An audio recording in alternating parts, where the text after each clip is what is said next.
Paz e graça, pessoal, tudo bem? Professor Euler com mais um vídeo em nosso canal. E hoje vai ser muito interessante. Vou estar comentando o debate que houve entre o pastor Paulo Henrique e o pastor Sérgio Monteiro. Desde já, quero agradecer a todos que estão inscritos em nosso canal. Deixe o seu like, deixe o seu comentário, deixe aí a sua pergunta. Quero também que você interaja conosco, comente e faça aquilo que Deus tem colocado no seu coração. Então, pessoal, hoje estaremos mencionando algumas coisas somente dentro da área, claro, da linguística, especialmente do hebraico e do grego, em relação àquilo que foi exposto no Vejam Só. Um grande abraço aos dois debatedores, Paulo Henrique e professor Sérgio Monteiro, são meus amigos, são pessoas que eu conheço, então me sinto seguro em fazer estas colocações, ok? Essas colocações são puramente acadêmicas e não subjetivas e pessoais. Pessoal, os dois debateram muito bem, um debate muito saudável, um debate muito proveitoso para aqueles que querem estudar, para aqueles que estão aprendendo a partir da palavra do Senhor e também do conhecimento exposto pelos dois. Isso se deve frisar. Eu ouvi alguns comentários, na realidade, alguns comentários de pessoas que estavam fazendo uma crítica ao nosso amigo e pastor PH. Eu acredito que você deve ser adventista ou de uma outra igreja que não concordou com as análises do professor PH. Uma coisa você peca, ou vocês pecam em dizer que o PH não conhece de hebraico. Eu vi um comentário dizendo que ele não sabe nem falar em hebraico. Isso aí é espúrio, isso aí não é verdade. De fato, professor PH é professor de grego e professor de hebraico. Se for falar de fonética, de fonologia, de pronúncia, muitas vezes nós erramos. Recentemente, o nosso amado querido irmão Tiago, um abraço também a ele gravou um vídeo e ele errou em expressões também. Quando ele foi ler o texto em hebraico, de fato o texto estava pequeno e sentiu algumas dificuldades na leitura e ele errou algumas poucas leituras. Então, nós devemos avaliar tudo e não dizer, só porque a pessoa errou em alguns pontos, dizer que ele não conhece de hebraico ou de grego. Na verdade, nós erramos muitas vezes quando nós estamos discutindo, estamos debatendo, estamos frisando uma coisa na questão da fonética. Então vamos ao vídeo. Nós temos a expressão de Gênesis, aqui foi discutido Gênesis capítulo de número 2, versículo de número 7. O professor Paulo Henrique, ele fez uma tradução própria, na minha opinião, uma tradução puramente linear, uma tradução livre, uma tradução por conta própria. O professor Paulo Henrique sabe das situações e das consequências quando nós estamos traduzindo um texto em relação ao hebraico ou em relação ao grego. E ele sabe classificar tudo e, como ele fez a leitura muito bem, ele não tirou nada do seu eixo. Mas, na sua tradução para a língua portuguesa, ele achou melhor enfatizar para a alma viver, ou para a alma viver, ou para viver a alma, ou algo do tipo também. Gente, uma questão muito interessante. Analisando o texto hebraico, praticamente desse pormenor, nós temos Vayhi Hadan Lenefesh Hayah. Vayhi Hadan Lenefesh Hayah. Nós temos um vav consecutivo. O vav consecutivo está junto, claro, de um verbo, o verbo kal no imperfeito. E o vav consecutivo vai fazer com que esse imperfeito venha estar na sua tradução de uma forma mais completa, ou seja, do imperfeito ele leva por completo, pelo perfeito. Então a tradução seria praticamente e se tornou, seria uma tradução bem coerente. Uma outra tradução nessa primeira parte aqui seria foi feito, foi feito. Interessante isso aqui. Nós temos essa parte classificada, esta parte que nós temos aqui, nós temos um artigo definido dentro da palavra Adam, então seria Ha-Adam, ou seja, se tornou, foi feito, o homem, o que foi feito? Le nefesh. Nós temos a preposição lam, e a preposição está agregada ao substantivo feminino singular nefesh, e também depois disso nós temos um adjetivo hayá, esse adjetivo que concorda em gênero e número. O adjetivo é feminino, logo concorda com o seu substantivo, também é feminino, e os dois estão no singular. Foi apresentada uma análise pelo professor Sérgio Monteiro, dizendo que seria para a alma viver, ou para a alma vivente, porque nós temos o lamed, uma preposição está ligada, consubstanciada com um substantivo nefesh, dentro desse quesito. O irmão Tiago apresentou uma análise que, na minha opinião, uma análise muito mais bem elaborada do que a análise do PH e do que a análise do professor Sérgio Monteiro. Isso aqui eu quero frisar um pouquinho. Tiago diz o seguinte, que esse lambda aqui praticamente é um dativo e se refere na tradução à preposição en. De fato, Tiago está correto quando analisa esse pressuposto. Aqui não seria praticamente para, mas seria en. Por quê? Porque eu tenho aqui no vai eu tenho praticamente um verbo estativo. E o verbo estativo, quando tem uma preposição que indica movimento, direção, a preposição ela é quebrada. Ela praticamente se transforma em dativo, ou seja, um caso dativo. Praticamente isso aqui, tá bom? Analisando por esse prisma no grego, nós temos kai eginentocho anthropos espis hen sosan. Então, o que nós temos? Nós temos a conjunção, que se refere também à conjunção praticamente o vav consecutivo, só que essa conjunção não vai mudar o verbo egeneto, que vem de ginomai. Ginomai, ginetai, ginomita, ginese, ginotai. Egenomen, ginomita, geneto, egenomita, ginese, genonto. Ok? Aí nós temos a conjunção, kai.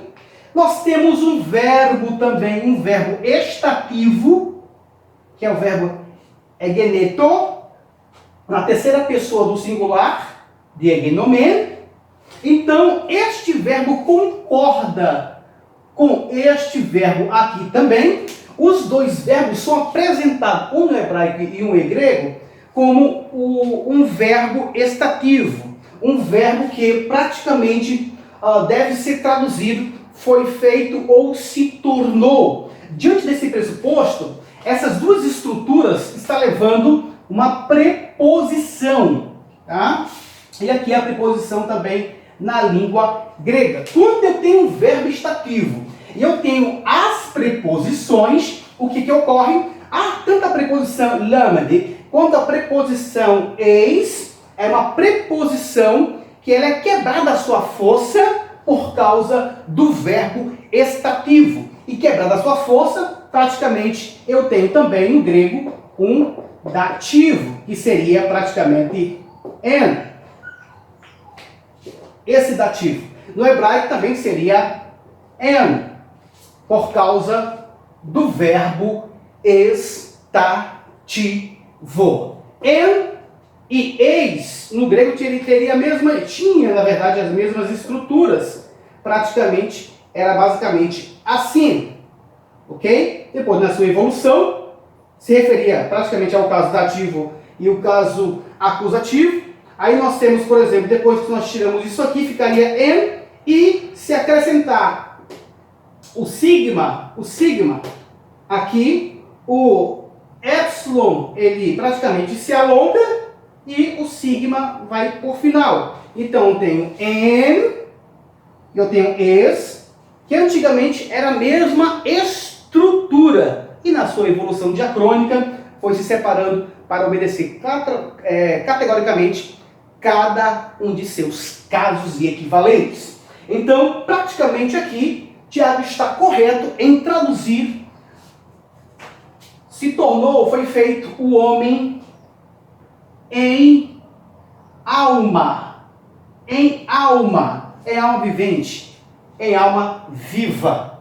Então, gente, dentro desse quesito, eu tenho uma tradução perfeitamente e concordo com a tradução do Tiago, que ela está praticamente mais sintaticamente, gramaticalmente correta, mais do que a do próprio Sérgio Monteiro, ok? E também do nosso amado e querido irmão PH.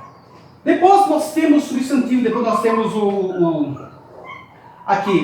substantivo pisre e sosan, que estão concordando. Isso aqui é um particípio verbal, está concordando em gênero e número e caso com pisre. Da mesma forma, nefesh e hayá. Hayá é adjetivo de nefesh.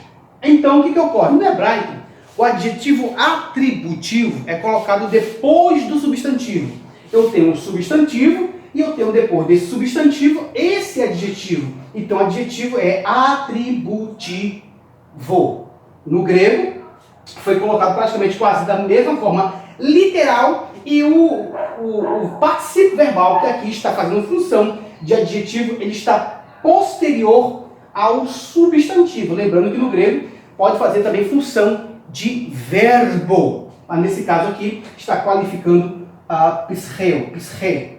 Então, praticamente, gramaticalmente, o grego ele está correspondendo o hebraico, tanto no verbo estativo, quanto no substantivo radam e roanthropos. Observa que eu tenho um artigo, eu também tenho um artigo aqui, e o substantivo aqui no singular, também eu tenho um substantivo aqui no singular. Tá? Tem uma preposição, tem um substantivo no feminino,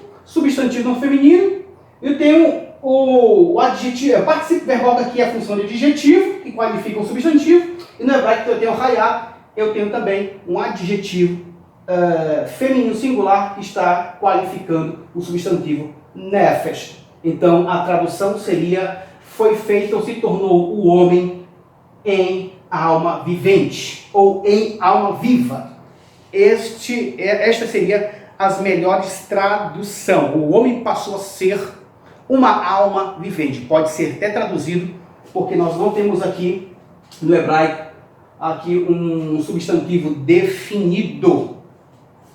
Esta é a primeira parte que eu quero trabalhar com vocês dentro desse quesito. Então, praticamente o hebraico tem esses pressupostos. Uma outra coisa que eu quero trabalhar aqui, interessante, é na fala do professor Sérgio Monteiro. O professor Sérgio Monteiro trabalhou o nefesh, que no seu campo semântico não tem uma ideia, por exemplo, uma alma que subsiste praticamente a morte do corpo. Basicamente foi isso que ele falou, utilizando simplesmente o hebraico. Mas, quando nós vislumbramos semanticamente todo o campo e chegamos nas páginas neotestamentárias, você vai estar vendo isso aí, tá? Eu vou utilizar simplesmente uma obra acadêmica, simplesmente algumas obras acadêmicas, falando de um pressuposto, muitas vezes que vai de encontro àquilo que o professor Sérgio Monteiro estava dizendo, ou está falando. Eu tenho aqui a obra de dicionário Weine, ou seja, o dicionário Weine, na página de número 388, você pode consultar aí. Ele vai falar do termo isre na língua grega. Weine é um linguista, sabe muito bem o que está falando. E ele vai trabalhar essa questão de pisre. Em muitas coisas que ele fala, pisre significa, denota a respiração de vida. Então, dá-se a alma em seus vários significados. Os usos do Novo Testamento podem ser analisados mais ou menos assim. Letra A vida natural do corpo. Então ele cita aqui os versículos. B, a parte imaterial do homem. Aqui, ó. Vai, no dicionário, afirma que a alma denota a parte imaterial do homem. E ele cita Mateus 10, 28. Atos 2, 27, 1 Reis 17, 21. C. O homem desencarnado, ou despido, ou desnudo. 2 Coríntios 5, 3 e 4. Apocalipse 6, 9. Quem está citando aqui é um linguista, é a obra de Wein, dicionário Wein, do Antigo e Novo Testamento. Mas também existe outros, como por exemplo, Wilhelm Greenwich, Frederick Dunker, na página de número 226, que também vai falar interessante sobre Psche. E uma das definições é alma, vida, frequente e impossível de se traçar limites claros e definidos entre o significado desta multifacetada palavra. E na parte C ele diz assim: alma como sede e centro da vida que transcende a terrena. Transcende a terrena. E ele cita praticamente Mateus 10, 28 e outros versículos para corroborar e consubstanciar sua análise. Eu tenho também o léxico de Eduardo Robson, na página de número 1000, e ele vai falar sobre Psche também, e fala, geralmente, alma do homem, sua natureza espiritual imortal, com todas as suas capacidades superiores e inferiores, suas faculdades racionais e animais. Ele vai citar Mateus 10, 28 e outros versículos também. Eu tenho aqui o léxico analítico do Novo Testamento de William de Maus. William de Maus também vai trabalhar a questão, vai dar um significado para Psche. E um dos significados de Psche é aqui, alma imaterial. E ele vai citar o quê? Mateus 10, 28. Então, vocês podem consultar essas obras e qual é a conclusão que eu tenho? Entre os acadêmicos, dentro da área do grego, dentro da área do hebraico, vou me frisar melhor no grego, em especial no Novo Testamento, lembrando que o dicionário vai citar umas passagens, por exemplo, 1 Reis 17, 21 do Antigo Testamento, e dentro disso ele fala a parte material invisível do homem. Então, entre os acadêmicos, há também consenso que a alma é imaterial e é imortal e sobrevive à morte do corpo. Eu quero deixar isso bem claro, dentro do campo semântico, que Psche está sendo analisado, os acadêmicos também entendem dessa forma. Então não é heresia, não é algo diferenciado que muitos estão falando e só vocês, adventistas e mortalistas, estão certos. Uma outra coisa que eu quero frisar também, que foi falado pelo professor Sérgio Monteiro, em relação a Filipenses capítulo 2 e versículo de número 10. Quero trabalhar o termo que ele colocou, katatonios, em Colossenses 2, 10, debaixo da terra. E o professor Sérgio Monteiro deu uma ideia que o debaixo da terra não se refere às pessoas. O debaixo da terra se refere a Zeus, katatônio. Ele cita a obra que eu estou aqui, a obra de Liddell Scott, que fala também da expressão Zeus katatônio, e era os deuses do submundo, deuses do mundo subterrâneos também. E mais embaixo fala que havia, a palavra que ele cita aqui é daimones, ou seja, os demônios. De fato, ele está citando uma obra do grego clássico, onde se entendia o submundo era habitado também por demônio. Só que foi ocultado, eu não sei porquê, uma outra parte também, dentro dos acadêmicos, que trabalha com grego koiner, e esse grego koiner vai ser analisado por um dos maiores gramáticos que nós temos, que o professor Sérgio Monteiro gosta muito dele, H. Robson. H. Robson escreveu uma obra, escreveu um comentário publicado pela CPAD, e também nós temos em espanhol esse comentário, e eu quero ler esse comentário aqui para vocês. Ele fala especialmente de Colossenses capítulo de número 2, versículo de número 10, que diz assim: sobre a terra, catatônio, adjetivo homérico denotando as almas dos defuntos. Quero frisar isso aqui. H. Robson, o gramata que você está utilizando, colocou no seu comentário, catatônio, adjetivo homérico denotando almas dos defuntos no subsolo ou submundo. Apenas os mortos, só aqui no Novo Testamento. Então isso é consenso entre os estudiosos trabalhar, ou pelo menos uma parte deles trabalha, que o termo catatônio se refere às almas do defunto. Eu estou aqui também com o léxico Diogênio de Nida, Johannes Louis Diogênio de Nida, na página de número 7, ele vai trabalhar o termo catatônio e vai dizer o seguinte: relativo a estar debaixo da superfície da terra, debaixo da terra, o mundo lá de baixo, aquilo que fica abaixo da terra. Ele cita Filipenses 2:10 e ele faz um comentário. Em Filipenses 2:10, catatônion provavelmente se refere aos mortos, que em geral eram vistos como habitando uma região escura debaixo da terra.